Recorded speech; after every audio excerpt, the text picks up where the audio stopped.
Welcome back to What Arty Noobs with General Disturbance. This is the AMX13 F3AM Tier 6 French SPG, located on the north spawn of Steppes, and it's under the commands of the Armoured Professor. Now, he likes to play Arty, and he sent me a few replays, and they're usually pretty good, so I'm looking forward to this one. AMX13 F3 is quite a good Arty 155mm howitzer, mounted on top of an AMX 13-ton tank chassis, which makes it fairly fast, but it also packs a big punch. 700 alpha from this gun, and penetrates 39mm of armour with a burst radius of 8 meters. So not bad for tier 6, but it does have a rather long reload, 27.7 seconds. The Armoured Professor is not using premium consumables. If he used coffee and croissant, it would increase his or decrease his reload time quite considerably. Fires around at the T-3485, but unfortunately it hits the spot where he was. He wasn't leading target to work out where it's going to go, but anyway, it was his first shot, so he'll probably get his eye in and start getting hits. Okay, he's got 2 tanks to fire right now. That KV-1S is trying to get across the gap. Line him up. Oh no, he decided to pull back. Line him up. Rounds out. Oh, just went too long. He's got 3 tanks to fire at now. And he just went to battle assistant just to see what it looked like. It's the coronavirus KV2. That's why it's yellow. Almost loaded. It's that reload time is a real pain actually on the AMX13 F3 compared to the M44, the also tier 6 but the American tier 6. That's got a fantastic reload time of just about 15 seconds. This one you have to wait 27.7. It's quite a bit longer. But the alpha damage, as I say, is 700, which is virtually the same as that for the tier 7 M12. So you're getting tier 7 type damage off a tier 5 Arty. Rounds out the T-34. Direct hit! This time round he smacked him for 304.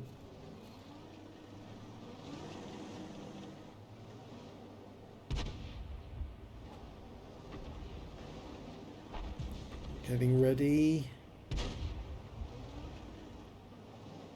Line them up. He could hit both of them there actually while they were together. Rounds out. Here we go. Yes! And he did hit both there. The KV2 was close enough to the KV-1S that he took some of the splash. That's why that 8 meter burst radius is so important, because it really does make a difference. He's marked the ground where he's aiming though, but see moving forwards, because that T-3485M is now a one shot. If he can hit him, he will take him out of the game.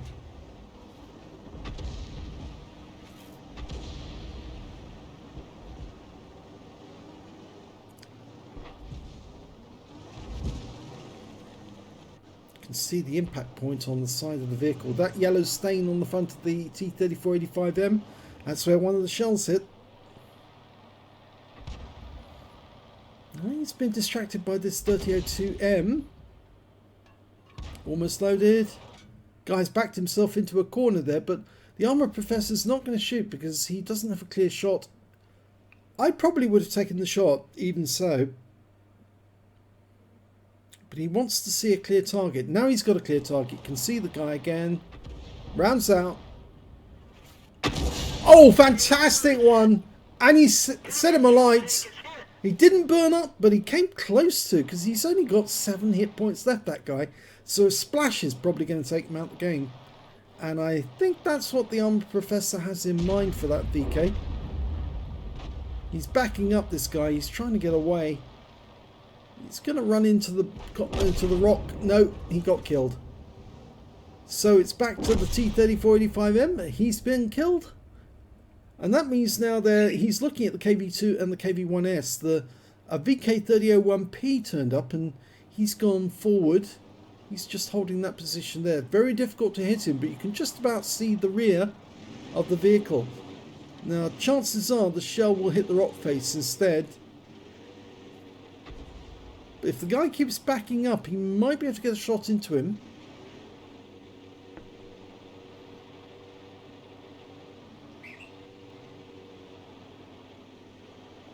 Okay, he lines them up. Rounds out. Yes! That one worked. He backed up just too much and took the shell. There's the KV2 and the KV1S. He's going for the KV2 first. Looks like that was another shell from the Hummel, who's also firing long range. Yeah, just checking to see how it looks. Rounds out. Long flight time. Oh, beautiful shot. Hit the turret of the KV2 and wiped him out. Now, just need to do the same to the KV1S. Oh, no need to. The Hummel got him instead. And now the Armored Professor's turning his attention to the east side of the map. We've got a Striv M4257, which, as you know, is a Swedish Tier 6 premium medium. I lost sight of the guy. He's somewhere in that vicinity. He wouldn't have moved away too far. There he is. Okay, line up ahead of his back, ahead of his path. Oh, what a shot! Right into his rear, and that's a high caliber if he wins the game. And you can see the way the thing was shaking there, that he's probably very happy about that. Excellent. When it comes up and says the high caliber symbol, it doesn't mean you've got it. It just means you've earned 20% of the enemy hit pool. And potentially you might have a high caliber if you can keep up the damage to be the highest scoring damage dealer in the game. Quite often I've seen that warning saying I've got the high caliber and I didn't get it because somebody else got there before me. Well, the Armored Professor decided to switch targets from the Excalibur, and he's now going over to the Jagdpanzer and the enemy Hummel, and there's another T-3485M. That's the version that Jazz designed. The skin is from Jazz. It's an authentic coloration of skin matching the T-3485s that were actually used in combat by the Soviets. Though some of them were painted black with those symbols on the turret. Oh, he fires the round, and unfortunately the Crusader's already dead. So he's gone back to the previous position where he saw that T-3485 and the Jagdpanzer. The enemy Hummel's dead. In fact, there is still an enemy Arty in the game. It's an M44. Oh, now somebody knocked a tree over there. That gets a good indication that the enemy has done that. Tells you they're in the vicinity. Usually when they knock a tree down, it's for cover. And yes, there is the T-3485M, and he pulls her back, but not far enough to get some splash.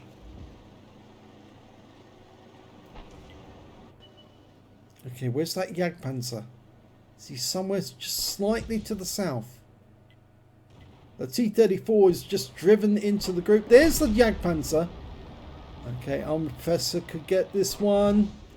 And there's a VK-3002M. Now that's quite a dangerous player to be in a dangerous position with a nasty tank. Well, nasty I say, it's actually a very good tank. It is basically the Panther prototype, but it's at tier 6 rather than tier 7. And he slid down that down that slope from that position. That's a very good position to occupy if the enemy's cornering you in this corner of the map, because you can use the gun depression on that corner, and that's exactly what he's doing, and he's just killed our KV2 from that position. Professor could hit him, fires the round in, and well, stunned him, and he completed his stun mission. So he's completed not just his potentially high caliber, but also SPG2, I think, as well. Not sure which one it's for, but it was a victory. So let's have a look at the second game by the Armored Professor. The second replay is on Abbey, South Spawn, and he's ready to go.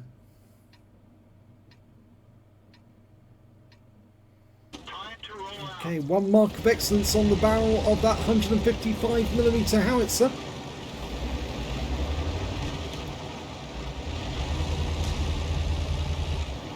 Now, there are quite a few places you can shoot from in the AMX13F3. One of the most successful places I've found just recently is over on the far west side of the battlefield. But it looks like the Armored Professor's going to go over onto the east side in this corner. Now, the reason I try to avoid this corner, unless I absolutely have to shoot from here, because I'm defending myself against incoming tanks on the west side of the map, is because it's so well known. It's so easy to spot the tracer from enemy Arty in this corner of the map. Another reason to go over to the west side of the map is because when you get enemy tanks like that who make their way down the river road, you can't hit them from this side very easily because the rocks get in the way. Whereas if you're in the west side of the map, it's very easy to hit these tanks. But only while they're in this area here and north of it. Once they get behind the cover of those high hills, it's very difficult to get shots on them. Now, I think there's indications that he might have to move in due course. Yes, because we just lost one of the defenders on the river road. And although we've got a medium tank covering that road at the moment, enemy tanks are about to arrive. Oh, he just got his first kill of the game. In fact, first kill for his team. But he's about to get unwelcome visitors on the river road because the Cromwell B and the Skoda T25 are inbound. Some of the tanks are returning to this cap area already because they're well aware of what's coming. But very few tanks actually went up the west side of the map, and that's proving to be a little bit of a problem for our guys on that side because they're well outnumbered by the enemy. But from this position, he does have good shots on that Chinook. Rounds out. Good hit. Solid hit. 278 hit points of damage on the Chinook. But he's going to have to move because the enemy Hellcats turn up this time. Oh, you can see there's the gorilla. He's firing into that side as well. He's got a very high arc of fire, the gorilla. Oh, what's going on here? This M10 is trying to hide behind the same corner of the map. He almost pushed the Armored Professor out into the line of enemy fire. Not very nice thing to do. Not sure why he did that, because he didn't come in to use that position. But the Armored Professor's going to go for that Wolverine. He's almost fully dialed in. And now he's ready. Rounds out. Good hit. Solid hit there. That's going to have done a lot of damage, because Wolverine's got very, very little armour. It's probably penetrated him, and if so, he's probably lost virtually all of his hit points from that one hit. Okay. Now, some of you may have heard that Wargaming is suggesting that they would bring in a mechanic which would force an Arty to deploy its spades at the rear of the vehicle before it could then fire. Now, they're saying that they will only allow an Arty to fire if the spades are deployed, which is totally bogus, because Arty would fire even with the spades not down if they had to. Of course, most of the time they wouldn't, because obviously you get accurate fire with the spades in. But if you have to defend yourself against an enemy, you wouldn't drop your spades to do it. You'd actually just fire as you were. You'd put a round in the breech and go for it. He's trying to get a shot on that KV-1. Rounds out. Direct hit. He's definitely trying to kill our Panzer IV Aslains H, who's gone down into that amphitheatre in the little lake. And I think the KV-1's going to try and jump on him.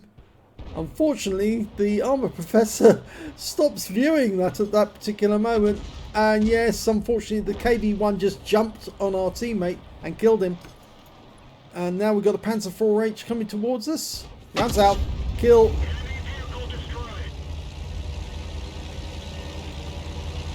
And he's now having to get behind the rock on the opposite side because the enemy is looking at him. The FB304 supposedly is up on those heights, but You can't really hide and shoot at that enemy. But there's a target he can hit right up the other end of the map. It's a box tank. He's lining up a shot. Leading the target. Rounds out. This looks good. It splashes the guy for 28. Shell went slightly to the left. At least he stunned the box tank. And one of our teammates is there. So he might pick up some stun assist. In the village, we've got a KV-1 and a 25 TP, but we haven't got shots on them because, well, we had a red line, but now we've got a green line. Can he get a shot? Oh no, unfortunately he had a red line just as he fired, and I think he hit the amphitheatre there, or the amphitheatre, the temple there. I think that's what he hit instead. He's now going to try and get a shot on the box tank, who obviously killed our teammate. Here we go, 6 seconds, 5, getting very close. Rounds out. Oh, that's a kill. That was a good one. Sorry if your earphones exploded at that point. That was a very good shot, right on the money, right on the superstructure or the casement around the gun, which is of course the weak spot. But we've suddenly seen the FE304 is over on those heights and he's being faced off by an M10. And that means the armed professor can get a shot at him as well. He's lining it up, waiting for the load to complete, but he can't see the target. And instead he sees a KV-1, fires at him. Oh, unfortunately missed him and the M10 dies. Can he get another shot? He's marked the ground near the KV-1, but no, he's probably going to have to pull back.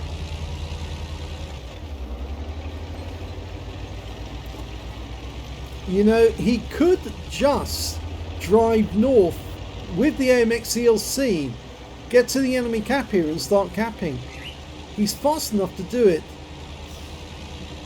He can actually reset the cap all the way from the other end, and there's the one of the KV-1s been found by the AMX CLC.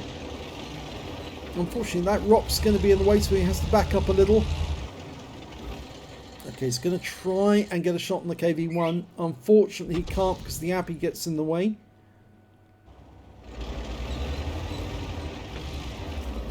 And he's thinking about changing position again. The M41 HMC on the enemy team's been found by the AT2. We've lost the AMX CLC. So he can get a shot on that M41. He's in that corner. There he is. Line him up. Let it dial in. 5 seconds. 4, 3, 2, 1. About right. Fires the round in. The M41 stops, but the shell wounds him and also stuns him. Just need the AT2 now to...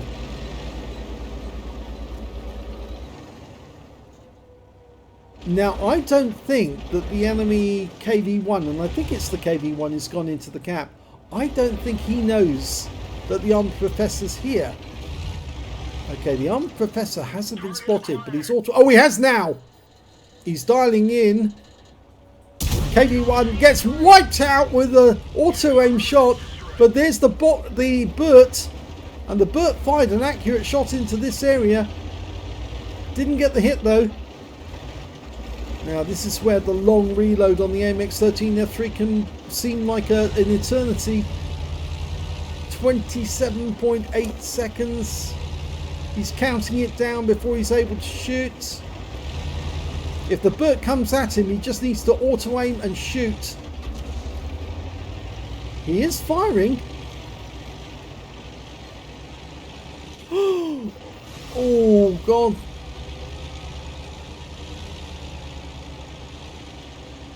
It's 2 versus 2. It's the enemy Wolverine and their Burt versus the AT2, and there's the Burt.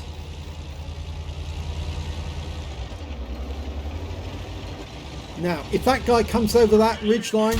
Oh, he didn't! He auto-aimed on, and he got the kill, which means this area is safe, and now he can go up the other end and do the same to the Wolverine, or he can do it at range. In fact, he's going to do it at range. 82, keep him there.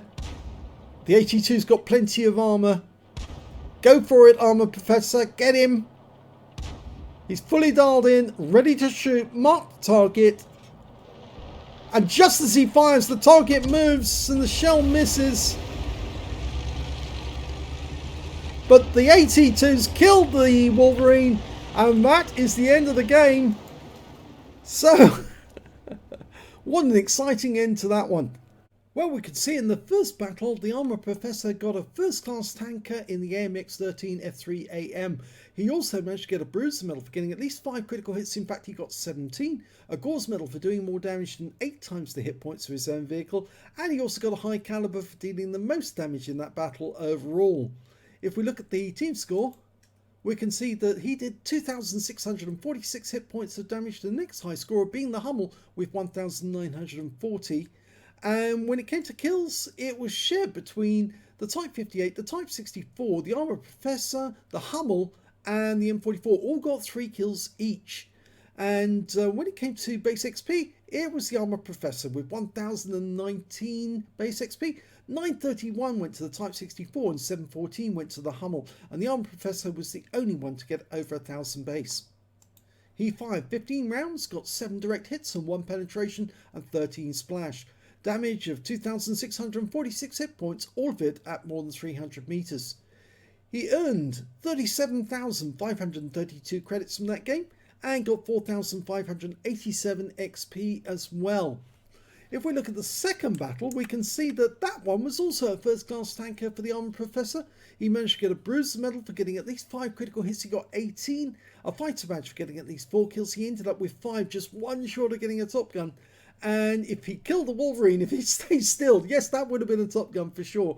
And he also got the high caliber as well for dealing the most damage in that game.